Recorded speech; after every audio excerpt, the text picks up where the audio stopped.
Hi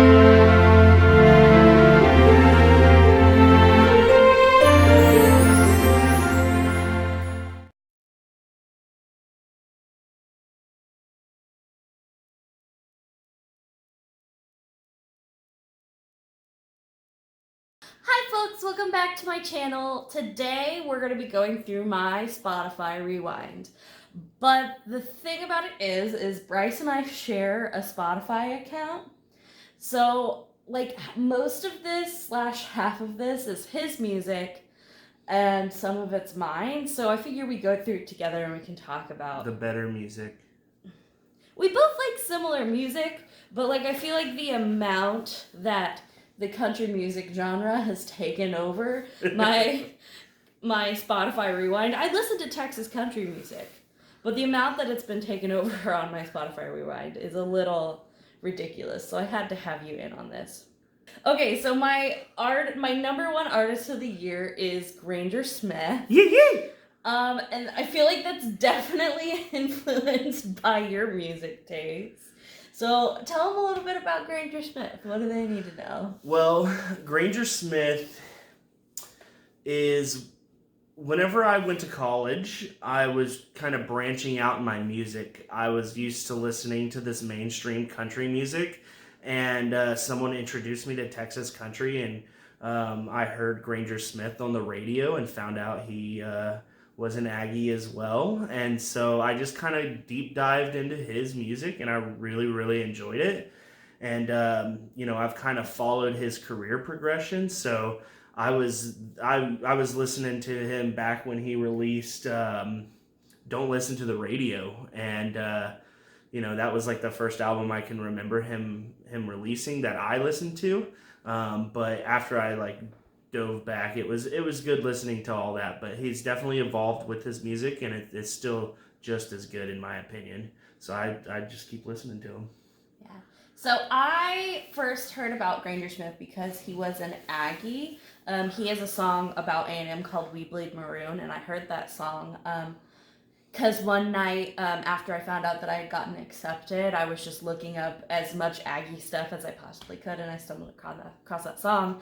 Didn't listen to it again until I met Bryce my senior year, and he introduced me to some of his other stuff. So it's definitely an artist I like as well. But I feel like number one, if it was just my music on here, he might not have been number one. Was he the first concert we went to together? No, that was Aaron Watson. Okay, it was Aaron Watson. But we have been to a couple Granger concerts together. Yeah. Yeah. Okay, what's the next thing? I feel like that's under. You spent 16 hours listening to them. Favorite song of theirs was Damn Straight. So tell them a little bit about that. So I'm a bit of an aspiring Texas country artist myself. I've spent years being able to sing and never been able to play an instrument. And back in May, I think, he released a song called Damn Straight. And I had also picked up guitar about that time, so I decided that was going to be the first song I was going to learn on guitar. And I'm actually coming along pretty well with it because I had put it off for a little while. So that's probably why it's the most listened to. So if you watched my Vlogmas video from yesterday and you listen really, really close while I'm making my tea, you can hear him in the background playing that. Just faintly, because I had the microphone, so I didn't want to capture too much of it, but you can hear just a tiny bit. Okay, top artists for 2019. Number one was Granger Smith. Number two was Shotgun Rider. Yep. Who we heard open for Granger Smith, right? Was Granger Smith who they opened for? No. I believe they opened for Shane Smith and the Saints. Shane Smith and the Saints. So, which surprisingly is not in our top 5. That's because I have their album in my truck, and I just switch it to the album when I listen to it. Shotgun Rider no longer exists as a band, but their music is very, very good. They used to be called 7 Mile South. Mm-hmm. But yes, their music is fantastic. Actually, Kate was the one that showed me how awesome their music was. Because when we saw them open, I thought they were cute. I was like, they're cute. I'm gonna listen to them. And then we found out that we really enjoyed a lot of their stuff. Yeah. Our third artist of the year is Flatland Cavalry, who we've also seen in concert. We love their music for sure. Tell us a little bit about Flatland. Flatland Cavalry is based out of Lubbock, and they're very uniquely sounding, I think. I think they bring something to the table that not many people offer with the style of their music and the sound that they have. Plus having that fiddle in there that many artists have strayed away from. It brings you back to the roots of country music, and it's amazing. And so I highly suggest listening to their stuff. So I really like them a lot. Yeah. So they used to have a fiddle player that was this badass chick, right? Yeah. And we watched her down an entire bottle of wine and then do this really intense fiddle solo. Yeah. But unfortunately, she's no longer a part of the band. But also, real quick, I think the last time we saw Flatland Cavalry was right before last Christmas. Oh yeah. And so every band that I've ever seen has a song that they walk up to on stage, whether it's their own music or whether it's something else. And I had seen them previously, and they hadn't done a song before, and they did the Mariah Carey song. What's the name of that song? All I Want for Christmas. All I Want for Christmas is You. And I, like, the whole place went crazy, and everyone was singing their heart out, and it was all these, like, country bumpkins singing All I Want for Christmas is You, and then they all walk out with ugly Christmas sweaters on, and that place was packed to the brim, and it was so hot in there. You almost fought a guy. I almost beat a guy up because he was much taller than me, probably about, like, 5 inches taller than me. And he tried to push his way to the front, and he was like, oh, my friends are over there. I'm just trying to get to them. No, he wasn't trying to. He pushed me out of the way to stand in the exact spot that I was standing in. Oh, yeah, that's right. And then I tapped him on the shoulder. I was like, hey, bud, you need to move. And he's like, why? And I told him, you just blocked my girlfriend from watching the show. And if you don't move, me out of the way. If you don't move right now, I'm going to punch you in the face. And he moved. Well, his friend came over and was like, hey, I'm going to defuse this situation. So anyways, all that aside, that has nothing to do with Flatland. Flatland's really great. You should go check them out. Yeah, that was a side story. Anyways, our fourth artist of the year is Tyler Childers. Yes. Who is probably like one of I would put him in my top 5 if I choose. I really enjoy his music. Yeah, I would definitely. He would be in my top 5. It's like very like trippy country chill music. Appalachian. He's from Kentucky. If anybody listens to Sturgill Simpson, they're very much on the same wavelength with their music. I wouldn't say that he sticks with 100% pure country, I think he's multi-genre, if you will, but not. I feel like he's more so strict to country than Sturgill. Oh yeah, more so than Sturgill. But his music is it's real pure, and you can tell that the writing is just so phenomenal. He's an artist that I would show to people who like indie music to try to get them into country music, like indie rock, indie pop. I would show them Tyler Childers to try to show them the side of country music that we like. Yeah, I'm really into this song lately called House Fire. It's fantastic.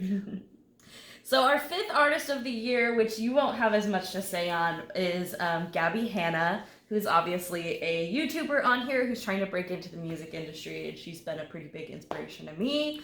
And so I've apparently listened to her music quite a bit. So shout out to Gabby Hanna.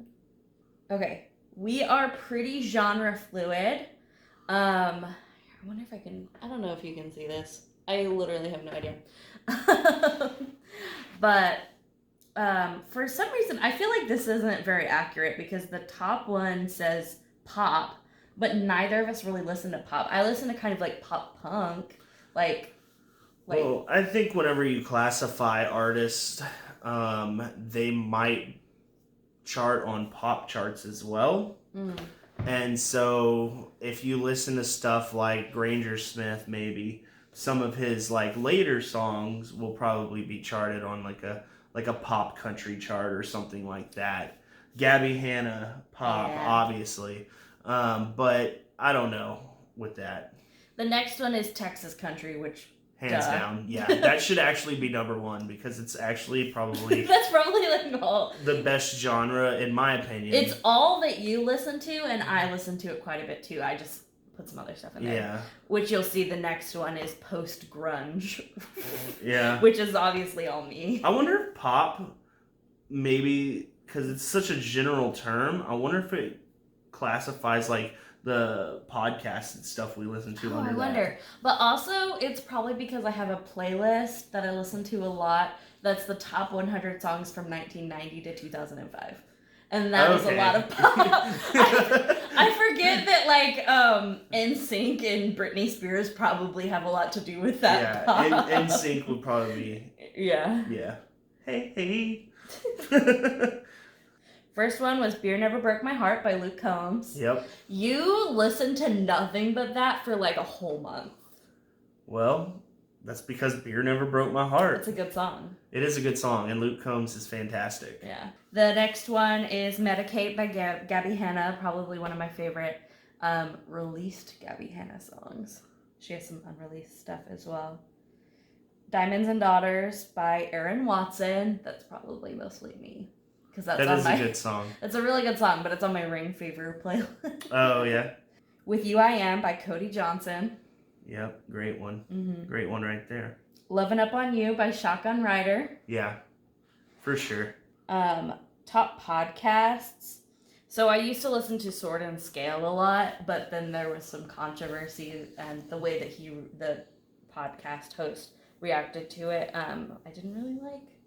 So I don't really listen to a lot of him anymore. But I will call out some of my other favorite podcasts, which is the Food Psych podcast with Christy Harrison, the Love Food podcast, and I was listening a lot to a subset of the Love Food podcast that was re-releases of the PCOS and Food Peace podcast. And then Heavy Conversation made it on here, which is the one that you've been listening to recently. Yeah, I've been listening to Heavy Conversation. I'm surprised, I guess I'm not surprised, because you listen to podcasts more than me, but the Office Ladies one will probably be up there pretty soon, because we just started doing that one. Yeah, for sure. We spent 5,505 minutes listening to podcasts this year. Thanks for being premium since 2004. We've apparently discovered 174 new artists this year, but the one that we liked most was Joshua Ray Walker. Who we saw live here in Dallas. Oh my gosh, at the Kessler, good. He's so good, and he's a bigger guy too, and just breaking down those barriers of being up on stage and having to be some certain looking way kind of person. Him and Luke Combs both, and he's amazing at singing. Yeah. Great guy too. Like, we got to talk to him for a little bit.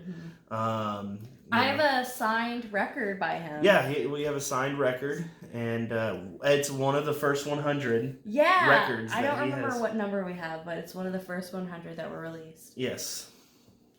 So now we're going to go back through my listening up until 2019. So it's probably going to be a little bit more of me talking. Spotify was around back then? Yeah. I didn't even realize that. So my top song was Santa Fe, and I don't remember who it's by. But my top artist was The Strokes, hence Hipster Phase. We're going to let that go to 2012.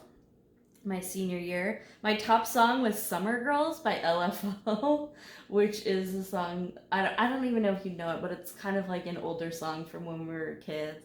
And it's like, I like girls that wear Abercrombie and Fitch. Don't know I'd take her if I had one wish.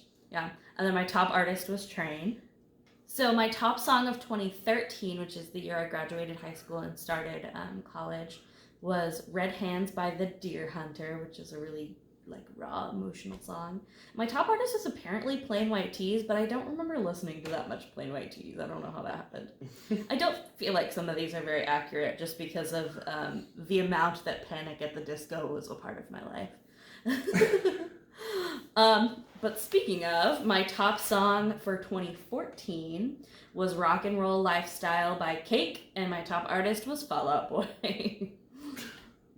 That's a more accurate depiction of my music tastes at the time. My top song was my song with my ex in 2015. Oh, and gosh. Then Bad news. No, don't say anything else. We'll have to cut it. And my top artist was Modern Baseball, who are so good and so underrated, and you should check them out. It's not really your type of music, but you should check them out. They're really good. Okay. Keep going. In 2016, I think that for a while my Spotify was still logged into the family computer back home because my top song of the year is a song that I've never heard. I've never listened to the song ever. So I think that's also affecting some of these older dates, is that my siblings were getting on and listening to things. It's from a play called Pippin, but I've never heard of the play or listened to any of the songs. And my top artist was still Modern Baseball. Okay. 2017, the year I met you, it suddenly changes to country music. Yep. Top song, Goodbye Kiss, and top artist, Flatland Cavalry. The crazy part about this is we met at the end of that year. I know. And it changed that much. Top song of 2018 was Why by Rita Southpaw Band, and the top artist was Tim McGraw. I can explain. Explain. So, growing up, Tim McGraw was my favorite artist. I wanted to be Tim McGraw. You know, he was my idol. I actually have a giant canvas poster of him still that's hanging in our studio that my dad got for me, you know? And so, it was just kind of there for me. Like, that's what I had growing up was, that's what I looked up to, is being that type of artist. Yeah. I also feel like these are really strongly influenced by what we were listening to at the end of the year, because we found out that we were going to go to the rodeo and see Tim McGraw, because we saw him in March live, and so then we started listening to a bunch of his stuff again. And then 2019, our top song is Dance or Drink by Shotgun Rider, and our top artist, of course, is Granger Smith. Yes. Seriously, check out Granger Smith. He's amazing. And this is how much your music taste has affected all of this. My artist of the entire decade was Granger Smith. That's how good he is. That's how much you listen to him. And I listen to him. I mean, frankly. but he's that good. Yeah. So anyways, that is it. He toured with Garth Brooks. He's good. I'm not denying he's good. But I'm just saying, if it was my listening alone, it probably wouldn't have been Granger Smith. Yeah. There's some Granger Smith quotes up there. Yep. I don't know if that's in the frame though. Oh. We have a Texas flag with a bunch of song lyrics about us. So anyways, that is my Spotify 2019 Rewind. Thank you for watching. I hope that you enjoyed this. Bryce, you got anything to say to him? Yeah. I could talk about Granger Smith music for hours. So if there is anyone out there that loves good country music, comment down below. Thanks for watching, like, and subscribe.